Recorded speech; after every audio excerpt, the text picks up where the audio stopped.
ಜಿಲ್ಲಾಧ್ಯಕ್ಷರಾದ ಗುಣಯ್ಯಪ್ಪ ಅಂಗಡಿಯವರಿಗೆ ಸ್ವಾಗತ ಕೋರ್ತೇನೆ.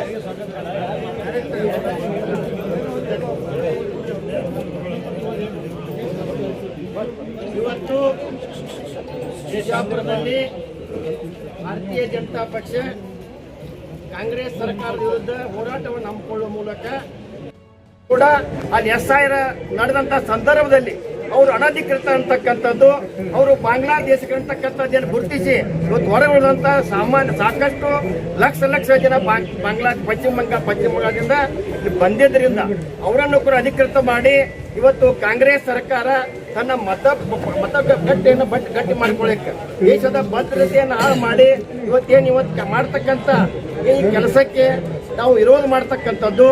ಇದರ ಸಲುವಾಗಿ ಕೇಂದ್ರ ಸರ್ಕಾರ, ಗೃಹ ಇಲಾಖೆ ಇದಕ್ಕೆ ಮಧ್ಯಪ್ರವೇಶ ಮಾಡಬೇಕು, ರಾಜ್ಯಪಾಲರು ಮಧ್ಯಪ್ರವೇಶ ಮಾಡಬೇಕು.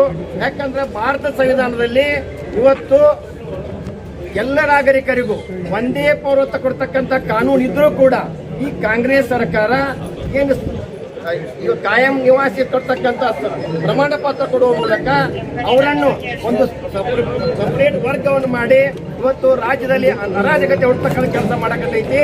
ಇನ್ನೊಂದು ಕಾರಣ ಅಂದ್ರೆ ಈ ರೀತಿ ಶಾಶ್ವತ ನಿವಾಸಿ ಸರ್ಟಿಫಿಕೇಟ್ ಪ್ರಮಾಣ ಪತ್ರವನ್ನ PRCಯನ್ನ ಇವತ್ತು ಸರ್ಕಾರ ಅಧಿಸೂಚನೆ ಹೊರಡಿಸಿದ್ರಿಂದ ಇದು ಉದ್ದೇಶ, ಇದರಿಂದ ರಾಷ್ಟ್ರೀಯ ಭದ್ರತೆಗೆ ಕಾನೂನಿಗೆ ತೊಡಕಾಗ್ತದೆ ಅಂತಕ್ಕಂಥ ಉದ್ದೇಶ ಇಟ್ಕೊಂಡು ಇವತ್ತು ಕಾಂಗ್ರೆಸ್ ಸರ್ಕಾರದ ಉದ್ದೇಶ ತನ್ನ ಮತಗಳನ್ನು ಗಟ್ಟಿ ಮಾಡುವ ಮೂಲಕ ದೇಶದ ಭದ್ರತೆಯನ್ನ ಹಾಳು ಮಾಡುವ ವಿಚಾರ ಮಾಡದೆ ಇವತ್ತು ಬಾಂಗ್ಲಾದೇಶಿಗರ ವಲಸಿಗರನ್ನ ಇವತ್ತೇನವರು ವಾಸ್ತವವನ್ನು ಹೂಡಿದಾರೆ ಇಲ್ಲೇ ಅವರನ್ನ ಅಧಿಕೃತ ಮಾಡುವಂತ ಈ ಕೆಲಸಕ್ಕೆ ಕೈ ಹಾಕಿದಾರ.